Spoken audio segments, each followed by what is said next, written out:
Yes चलो देखो, हाँ आज का हमारा टॉपिक है। अब पहले टॉपिक से पहले देखो फाइनेंशियल मैनेजमेंट एफएम, जिसमें इंपॉर्टेंट क्वेश्चन है लिवरेज। देखो बीकॉम पार्ट सेकंड का है ये आपका, इकोनॉमिक्स का है फाइनेंशियल मैनेजमेंट एफएम। और लिवरेज एंड इट्स क्या है, टाइप्स। अब इसका लिवरेज का क्वेश्चन आ सकता है और उसके क्या आ सकते हैं, टाइप्स आ सकते हैं। तो उस क्वेश्चन को करने का तरीका देखो, आपके पास एक रिसॉल्व बुक होगी आरबीडी के नाम से, वहां जरूर मिल जाएगा आपको। तो याद देखना, लिवरेज एंड इसके टाइप्स हैं, लेकिन आप लोगों को प्रैक्टिकली फॉर्मेट बनाना है, थोड़ा ध्यान रखना इस बात का। जैसे फॉर एग्जांपल एक इनकम स्टेटमेंट बनाओगे और फिर उससे रिलेटेड आपके पास तीनों क्या हैं, फॉर्मूलाज हैं। तो इस बात का ध्यान रखना आप सभी। अरे नहीं कोई बात नहीं, क्या दिक्कत है। हाँ भाई साहब आ गए क्या आप? हैं? नहीं एक ही दिन में पॉपुलर हो जाऊंगा मैं। बस दिक्कत ये कि वो मनोरंजन का परसेंटेज 99 है। तकलीफ की बात तो ये है, थोड़ा पढ़े भी ध्यान दो। चलो अब देखो यहाँ पर, यस सब यहाँ देखो इनकम स्टेटमेंट। तो इनकम स्टेटमेंट का फॉर्मेट देखो, किसी भी प्रैक्टिकल क्वेश्चन को अगर आपको एज ए थ्योरेटिकल पोर्शन में अटेंड करना है तो आपको उसके रूल्स और उसके फॉर्मेट्स याद होने चाहिए, और फिर उससे रिलेटेड कोई भी एक आपको क्वेश्चन बना दोगे तो आपके लिए बहुत इजी होगा। तो सबसे पहले लिवरेज है, उसके लिए आपको इनकम स्टेटमेंट फॉलो करना है। इनकम स्टेटमेंट का मतलब होता है, अगर मैं आपको बेसिक अकाउंटिंग फॉर्म की भाषा में बोलूँ तो P&L अकाउंट होता है। क्या होता है? P&L account. लेकिन यहाँ पर कंपनी के अंदर P&L अकाउंट नहीं बनाया जाता है, statement of profit and loss account बनाया जाता है, जिसको इनकम स्टेटमेंट कहते हैं। क्या कहते हैं इसको? Income statement. इनकम स्टेटमेंट का मतलब है कि इससे आपको पता चलेगा कि आपने कितना प्रॉफिट अर्न किया। ये बनाया जाता है स्पेसिफिक। जैसे देखो इक्विटी शेयर्स के लिए और किसके लिए, कि कंपनी के ओनर कौन होते हैं, इक्विटी शेयर्स और प्रेफरेंस शेयर। लेकिन सबसे पहले पैसा किसको मिलता है, प्रेफरेंस शेयर वालों को। उसके बाद जो बचता है वो किसको मिलता है, इक्विटी शेयर वालों को। समझ आ गई ये बात? चलो ठीक है, क्या हुआ देखो। तो सबसे पहले सेल्स में से क्या माइनस करोगे, वेरिएबल कॉस्ट। फिर उसके बाद क्या आ जाएगा, कंट्रीब्यूशन। माइनस क्या करना है, फिक्स कॉस्ट। तो वो कहलाती है earning before interest and tax, EBIT। Earning को आप प्रॉफिट भी बोल सकते हो, कोई दिक्कत वाली बात नहीं है। तो ये PBIT भी हो सकता है और EBIT भी हो सकता है।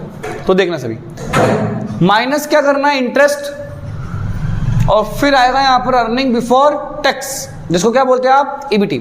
फिर माइनस क्या करना है, टैक्स। फिर अर्निंग आफ्टर क्या है, टैक्स। अब अर्निंग आफ्टर टैक्स का मतलब है कि जितना भी आपने अर्न किया ना, अब ये सारा का सारा पैसा अब आपके खुद के लिए, मतलब गवर्नमेंट को भी आपने टैक्स पे कर दिया, सारे एक्सपेंस भी क्या कर दिए, पे कर दिए। तो माइनस करोगे प्रेफरेंस शेयर डिविडेंड, यानी सबसे पहले यहाँ पर प्रॉफिट का किसका है, प्रेफरेंस शेयर होगा, तो प्रेफरेंस शेयर डिविडेंड। फिर क्या आएगा, earning only for equity shares. फिर नंबर ऑफ इक्विटी शेयर से डिवाइड कर दोगे तो अर्निंग पर क्या आ जाएगा, यहाँ पर शेयर आ जाएगा। समझ आ गई बात आपको? चलो देखो यहाँ पर, हाँ अब लिवरेज का फॉर्मेट बताओ वापस, क्या होता है। इनकम स्टेटमेंट पहले, सेल्स, उसमें से क्या माइनस करना है, वेरिएबल कॉस्ट। फिर कंट्रीब्यूशन आ जाएगा, फिर क्या माइनस करोगे, फिक्स कॉस्ट। और फिर earning before interest and tax कहलाएगा, कोई बात नहीं। माइनस क्या आ जाएगा, इंटरेस्ट। फिर अर्निंग बिफोर टैक्स, तो क्या माइनस करोगे, टैक्स। फिर अर्निंग आफ्टर टैक्स, उसमें से क्या माइनस हो जाएगा, प्रेफरेंस शेयर डिविडेंड।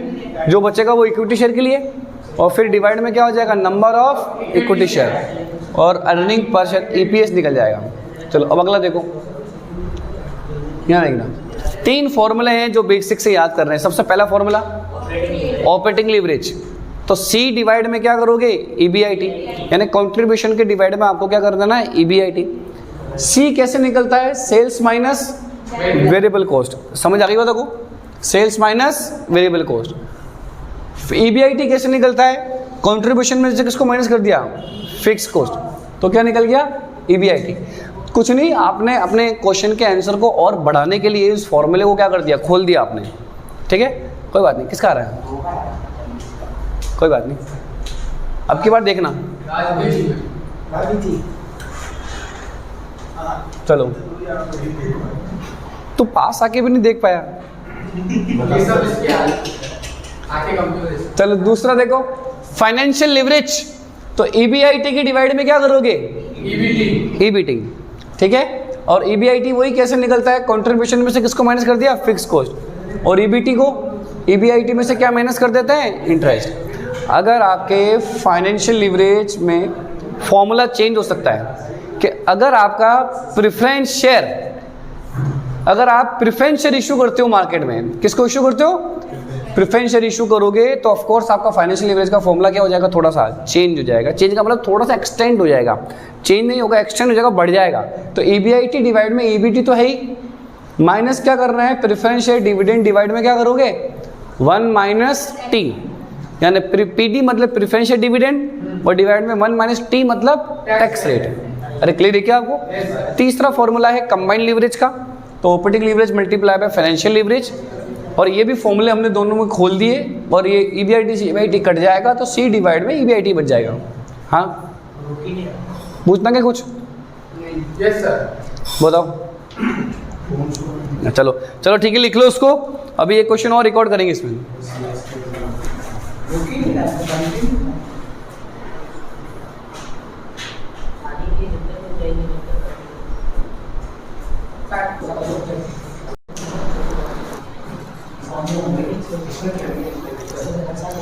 यस, चलो देखो अब अगला topic, management of inventory policy.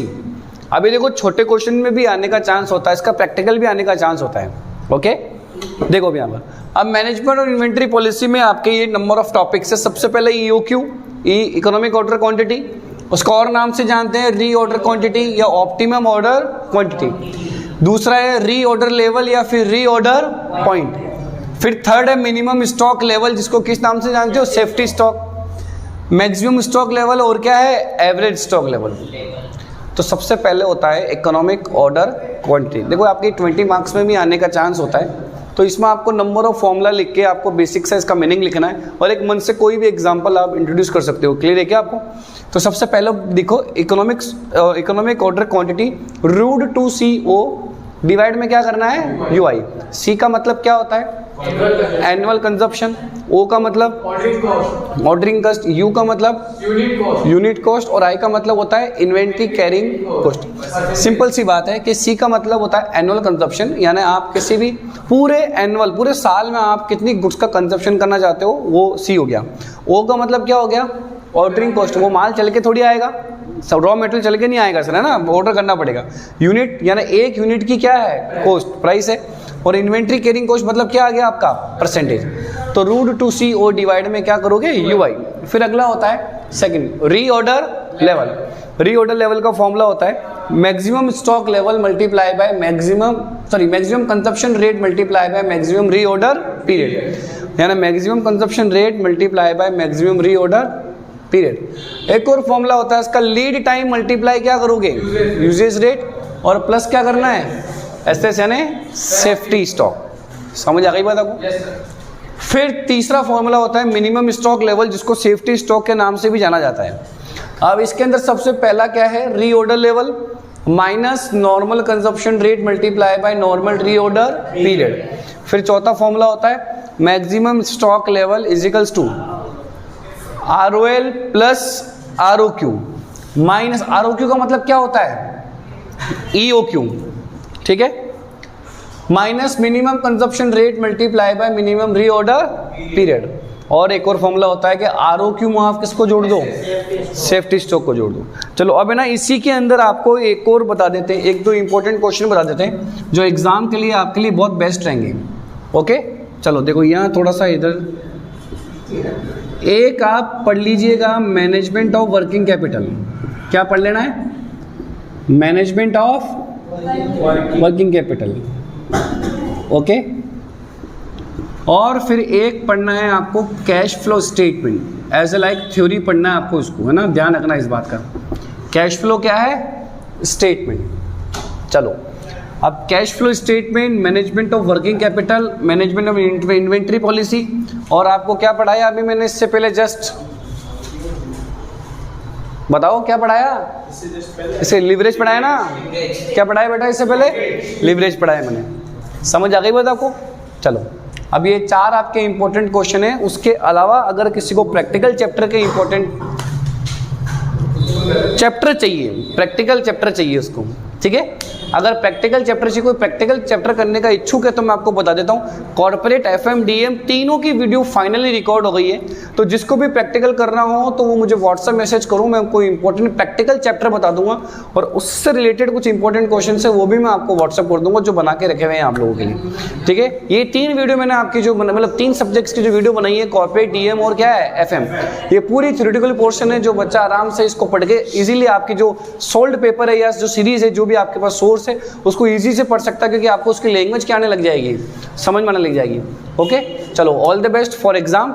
और समय रहा तो कुछ और जो सब्जेक्ट्स बचे हैं 3 हमारे 3 सब्जेक्ट्स हैं, जैसे कंपनी लॉ, एंटरप्रेन्योरशिप और बैंकिंग लॉ एंड प्रैक्टिस, ठीक है? तो उसकी भी वीडियो जरूर बनाएंगे। हालांकि डिमांड आ रही है, लेकिन अब थोड़ा सा समय को देखते हुए मुश्किल है, लेकिन मेन जो सब्जेक्ट है वो आपकी वीडियो बन के तैयार होगी। Okay, all the best.